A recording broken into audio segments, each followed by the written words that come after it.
I'm from Groveton, Texas, and I'm here with my husband Glenn Hammond, the fire chief at Groveton Volunteer Fire Department, and we're picking up 100 boxes to take to Groveton, Trinity County to give out to our citizens. And we sure appreciate Houston County with sharing with us, and we just really appreciate it.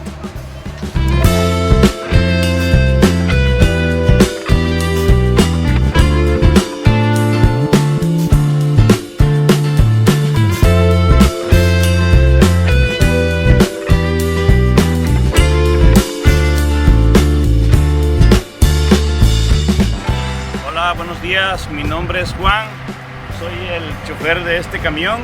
En veces me toca traer el producto acá a esta comunidad y estoy muy feliz con este trabajo porque estamos ayudando a muchas personas y doy gracias a Dios y también a las personas que están dando este apoyo para las personas que no tienen trabajo en este tiempo de crisis, de pandemia.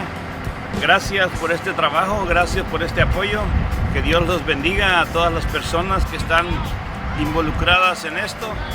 Y muchas gracias por esta entrevista. God bless you.